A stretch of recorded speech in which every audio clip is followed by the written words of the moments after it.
Bonjour, bonjour à tous. Le superbe massif des Gets sous le soleil à l'occasion de ce samedi chez vous et du 50e anniversaire de cette station qui est une station très familiale.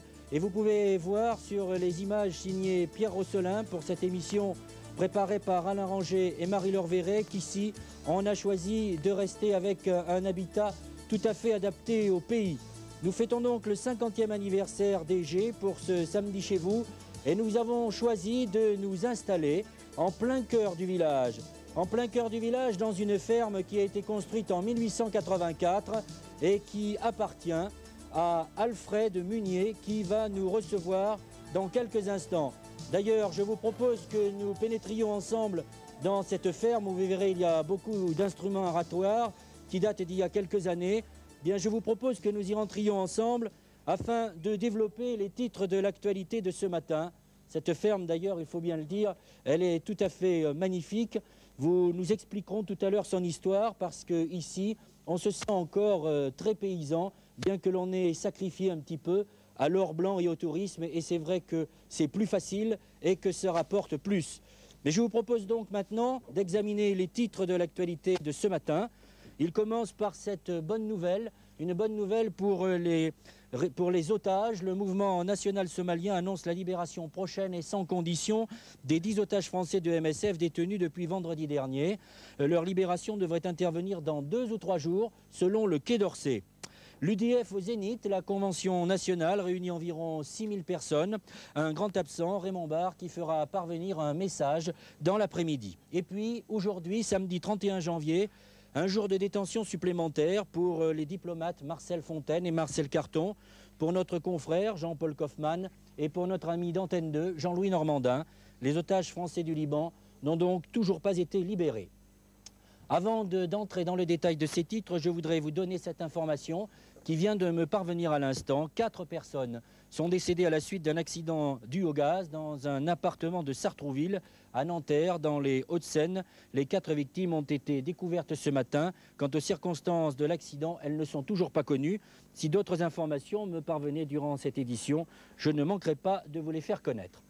Donc, alors que le cheikh Fadlallah, guide spirituel des intégristes chiites pro-iraniens, réitère sa condamnation des prises d'otages innocents, ce sont ses termes, tout en critiquant les méthodes qu'il considère comme similaires d'Israël et des États-Unis, alors que l'OLP poursuit ses efforts de médiation pour la libération des otages du Liban sans distinction de nationalité, eh bien, le président du mouvement national somalien vient d'annoncer qu'il va libérer sans condition les 10 otages de Médecins sans frontières détenus depuis vendredi dernier.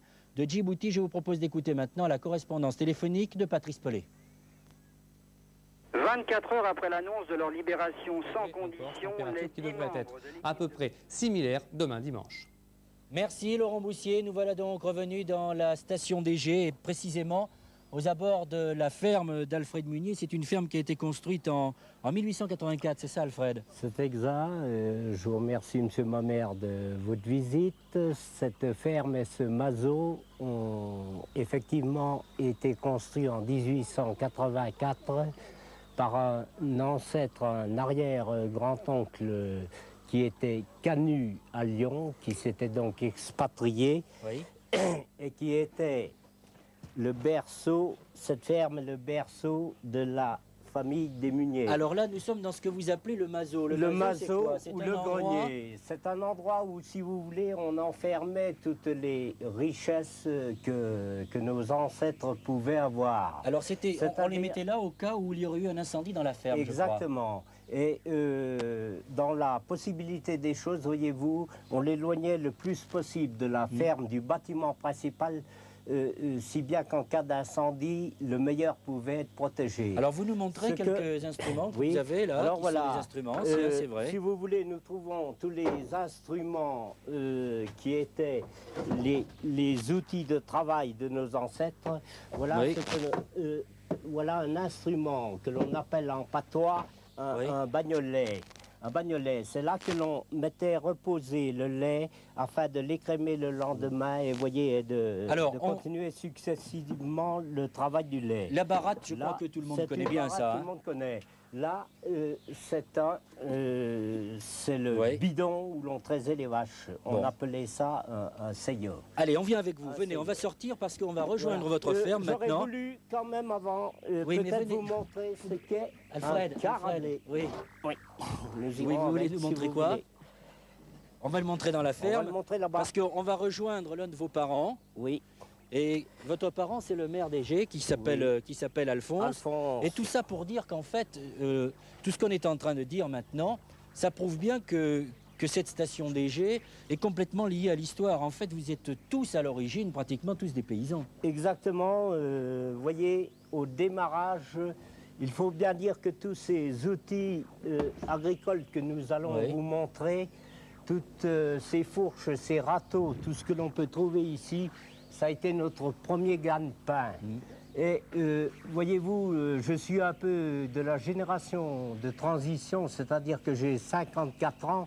J'ai un peu vécu ce qu'ont vécu les gars de 60, 65 ans à l'heure actuelle, et ce qu'ont vécu les jeunes. Et nous avons pendant longtemps pratiqué deux métiers, c'est-à-dire l'agriculture et de l'hôtelier que je suis devenu. J'ai été avant tout agriculteur. Et j'ai surtout fait les deux pendant, comme tous mes collègues du reste, à 99%, des gens, des commerçants, des gens des jets, j'ai été nourri par deux choses, l'agriculture et le tourisme. Alors on va voir, Alfred, on va voir, parce que vous savez, l'émission ne dure pas 3 heures, on pourrait parler beaucoup de temps de tout ce que vous dites et auquel vous êtes très attaché. Mais maintenant, on va vous montrer des images que va nous commenter Monsieur Alphonse Monet, le maire, avec Jean-Bernard Buisson. Appuyez sur votre petit appareil, on va vous montrer des images qui remontent à peu près à 50 ans. Ce sont des images justement de ce passage de votre village, qui était un village agricole. Vers quoi? Eh bien, vers le tourisme, vers l'or blanc. Alors, Alphonse, vous reconnaissez ces images-là? Ça vous dit quelque chose, je suppose? Bien sûr.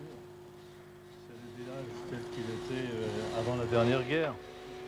Ici, nous sommes au téléski de la Boule de Gomme, le premier téléski qui a été construit en 1936 par M. Servetaz. Il faut bien dire que 1936 a été une date clé dans le développement du sport d'hiver. Oui, les skieurs genevois venaient couramment dans notre station, le samedi et le dimanche. Et puis en 1936, il y a eu ce premier téléski qui a été construit où on vient de voir maintenant. Et ensuite, les hôteliers qui existaient et qui travaillaient que l'été se sont organisés pour pouvoir travailler l'hiver. Tout d'abord sous forme de restauration et ensuite location de chambre. Alors ils ont installé chauffage central à ce moment-là. Alors vous parlez de ces deux aspects, le tourisme et la nature. Jean-Bernard Buisson, c'est un fanat de cinéma, c'est un cinéaste et qui lui passe le plus clair de son temps à parcourir la montagne. Et avec sa caméra, qu'est-ce qu'il fait? Eh bien il essaie de trouver tous les animaux qui peuplent votre montagne. Ils sont nombreux, ils sont rares. On va d'ailleurs voir avec vous, Jean-Bernard, un extrait de ce film que vous avez mis plusieurs années à réaliser, tellement il vous a fallu de patience pour pouvoir coincer ces animaux. Voilà. Expliquez combien de temps vous avez mis? Bon, ça fait à peu près 8 ou 9 ans que je cherche à faire un film un peu complet sur la faune de montagne. Oui. Celui que je présente actuellement a demandé à peu près 5 ans de travail.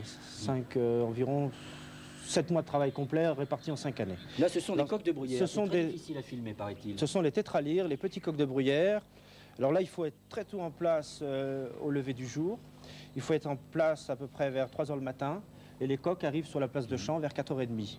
Et ce sont les parades amoureuses des tétras au printemps, au mois de mai. Et vous arrivez à en vivre en choisissant de rester dans la montagne, de faire du cinéma? Vous arrivez à vivre normalement? Eh bien, c'est très dur, il faut beaucoup travailler. Je présente environ 200 fois par an mon film dans les cinémas, les maisons de la culture en France. Bien, Jean-Bernard Buisson, on voulait montrer ce que vous faites parce que vous êtes jeune, vous avez décidé de rester au pays. Il y en a d'autres qui le font aussi, mais Alfred et Alphonse, on va se diriger vers là. Justement pour parler de ces gens qui, eux, ont décidé de rester dans la montagne, mais sans forcément pratiquer le tourisme. Il faut dire que dans votre pays, l'agriculture en a pris quand même un bon coup, si je puis dire. Oui, et ça nous le regrettons tous, parce qu'un pays comme le nôtre, sans agriculture et sans agriculteurs, ça ne sera plus le même pays. Alors nous souhaitons, nous espérons que certains jeunes assurent la pérennité de l'agriculture, mais alors ça n'est pas garanti. C'est pas évident. Qu'est-ce que c'est cet instrument, par exemple, que je vois là? Ça, c'est un coupe-foin. C'est un coupe-foin. Alors, voyez-vous, le geste, comme si vous voulez, le foin se tassait de la récolte et il fallait le couper quand même. C'était un peu les bottes actuelles que nous faisons. Alors donc, il fallait bien couper le foin puisqu'il était dur. Nous n'arrivions pas à le tirer avec une bêche ou autre. Et voilà ce que nous faisions. Vous voyez, nous coupions, si vous vouliez, par banc, un petit peu comme dans une mine. N'est-ce pas, nous coupions le foin. Bien, merci Alfred. Voilà. Eh bien, je vous propose maintenant que nous regardions deux jeunes gens que vous connaissez bien. On va voir un peu comment ils vivent. Ils ont choisi d'élever des chèvres. Ils s'appellent Jean-Claude Bonhomme et Chantal Monet. C'est votre nièce d'ailleurs. Eh bien, regardez le choix qu'ils ont fait. C'est intéressant. Dans le massif des Gets aujourd'hui, il ne reste pratiquement plus d'agriculteurs. L'or blanc a pris la place de l'élevage dès le début des années 60. Le tourisme, c'est plus facile et ça rapporte plus. Contre vents et marées, contre la mode, Jean-Claude Bonhomme a choisi l'agriculture. Originaire de Lozère, amoureux fou de la nature, il élève des chèvres depuis 4 ans. Un beau troupeau de 40 bêtes, grâce auquel il fabrique un des meilleurs fromages de la région. Il s'est installé ici après avoir rencontré Chantal. Elle appartient à l'une des plus vieilles familles du pays et partage avec Jean-Claude l'amour de la montagne. Monitrice de ski l'hiver, elle devient paysanne l'été. Pour rien au monde, elle ne quitterait son pays, même si le choix qu'elle a fait n'est pas évident, parce que rare en ces temps. Il reste encore quelques exploitations, mais souvent ce sont des personnes âgées qui les tiennent, donc les enfants restent avec pour les aider. Mais des jeunes, il n'y a pas beaucoup de jeunes qui reprennent l'exploitation. Alors Jean-Claude, votre mari n'est pas de la région. Est-ce qu'il a été bien intégré ? Bien accepté? Au début, je crois qu'on l'a pris un petit peu pour un farfelu. Je pense que les gens ne pensaient pas que ça allait marcher. Puis c'est bien, ça marche. Et maintenant, on le prend déjà un peu plus au sérieux parce que ça marche. C'est la période des cabris. Au cœur de l'hiver, il demande une attention de tous les instants. Cette contrainte ou cet esclavage, c'est aussi un choix de Jean-Claude. C'est facile d'être ouvrier, d'avoir un samedi, un dimanche, d'avoir 5 semaines de congé et puis un 13e mois que d'être tout le temps 365 jours par an avec les chèvres, ou avec les vaches. Est-ce que vous ne vous sentez pas un petit peu coupé du monde, là, au milieu de vos chèvres et dans votre ferme très isolée? Si, c'est-à-dire on ne peut pas vraiment avoir beaucoup d'activités à l'extérieur, au village. Parce que, quand on a fini journée le soir, on est un peu fatigué, on n'a pas bien envie de faire 3 km dans la neige, même pour aller au cinéma. Il n'empêche, Jean-Claude et Chantal sont heureux. Leur famille, ils ont 2 enfants, c'est le centre de leur monde. Un monde en voie de disparition que nous nous plaindrons peut-être un jour d'avoir rayé de notre carte au nom d'un certain progrès. Chantal, il y a quelqu'un qui peut plus se relever. Je vais aller la voir. Ce qu'il faut ajouter, monsieur le maire, c'est que Jean-Claude et Chantal ne vendraient pas aussi bien leur fromage s'il n'y avait pas de touristes. Évidemment. C'est un petit peu la quadrature du cercle, n'est-ce pas? C'est ça, oui. Ah, on va maintenant parler avec monsieur Désiré Blanc. Monsieur Désiré Blanc, lui, il a été aussi agriculteur, comme vous, Alphonse, il connaît bien la région. Et vous vous consacrez essentiellement au ski, vous inventez même des skis. Et à l'occasion du 50e anniversaire des Gets, hier, on a pu enregistrer avec vous une histoire du ski que vous avez mise en place avec tout le village. Tout le monde s'est mobilisé. On va regarder maintenant les images pour voir comment de 37 jusqu'à 87, eh bien, en raison de l'aménagement des pistes, le ski a évolué finalement. Voilà. Et voilà la rétrospective du ski avant 36 ans. On tournait avec des douves de tonneaux. Voilà les tenues d'époque.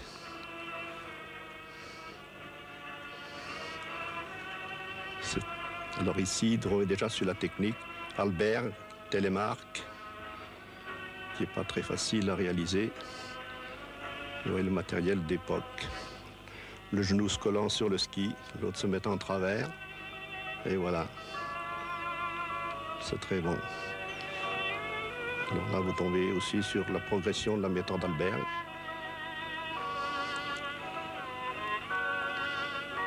Nous allons voir ça de plus près. Le Stembogen, méthode autrichienne, des années 36, 37, même avant. Voilà la tenue d'époque aussi. Le matériel adapté. Alors là, vous tombez sur la technique Émile Allais, la ruade. Émile Allais ayant mis au point le ski français à partir de 1937, à partir du moment où il a gagné les championnats du monde. Là, c'est la montée en peau de phoque, au Chavannes ou dans la montagne. Ici, c'est déjà le Christiania léger. Et voilà. Christiania moderne, le dernier. À l'heure actuelle, l'évolution des techniques nous amène à ce beau festival, ces belles images. Alors, Désiré, quelle différence quand même entre les skis en bois que vous avez à la main et puis ce petit ski que vous avez appelé comment? Il s'appelle le Pitchoun, c'est ça? Pitchoun. Alors, vous êtes un inventeur de ski. Quel est l'avantage de celui-là, par exemple? Il paraît tout petit. Bien, tourner avec des très grands skis comme ça, c'était pas évident. On l'a tourné pendant pas mal d'années. De plus en plus, les skis ont diminué de longueur. Le matériel a énormément évolué. Et il s'avère que beaucoup de skieurs et des grands skis ont des difficultés énormes à tourner. Il y a pas mal d'accidents, de genoux, surtout à l'actuel, du fait, vous le dire, des chaussures un peu modernes. Alors moi, je pensais, comment on fait du ski à roulette sur gazon, pourquoi on ne ferait pas du ski avec des petits skis comme ça? Et en tant qu'ancien moniteur, je les ai testés. J'ai vu que c'était apporté énormément d'équilibre, puisque pour bien skier, il faudrait être funambule, tel par exemple Kostenmark. Et alors ça apportait un avenir nouveau, je pense, dans ce sport de glisse, qui permettra même aux handicapés de pouvoir tourner du fait qu'ils vont trouver leur position naturelle. Vous l'avez testé avec vos enfants? Je sais que vous avez 8 enfants, alors c'est pratique ça. Bien sûr, oui. Et puis 13 petits-enfants, alors ils beaucoup skient avec et je pense que bientôt beaucoup reviendront sur leur ski. Oui, parce que cette station, elle est connue, je le sais, pour les débutants, en tout cas, les familles amènent leurs enfants pour apprendre à skier parce que les pistes sont faciles. Oui, puis on a une station d'altitude pas très élevée, à 1200 mètres, où même les personnes âgées peuvent respirer. Et les versants sont situés à 50 mètres l'un de l'autre. Et l'ensoleillement est extraordinaire, donc ça nous permet quand même énormément de promenade. Il y en a pour tout le monde. Bien. Et je pense qu'avec ces petits skis-là, tout le monde reviendra, peut-être qu'ils vont abandonner les skis à profiter de la neige. Eh bien, j'espère qu'il va être breveté, en tout cas, votre système. Il est déjà breveté. Bon, je me déplace un petit peu dans la ferme pour que vous en profitiez bien, parce que c'est un endroit que, sans doute, vous ne verrez plus dans quelques années. Ça revêt la forme d'un musée, en fait. Mais bon, c'est vrai qu'on ne se sert plus beaucoup de tous ces instruments-là. Mais comme vous avez pu le sentir tout à l'heure au début de cette édition, Alfred Munier est tellement attaché à l'histoire de son pays, à l'histoire de l'agriculture, qu'il a voulu garder tous ces objets qui sont non seulement le témoin de leur temps, mais qui veulent dire bien au progrès, attention, nous sommes là, et ça ne se négocie pas n'importe comment. Voilà, c'est de cette manière que l'on va se quitter maintenant. Je vais sortir de cette magnifique ferme pour profiter du beau temps. C'est vrai que le soleil inonde complètement les Alpes, qu'elles soient ici ou en Suisse d'ailleurs.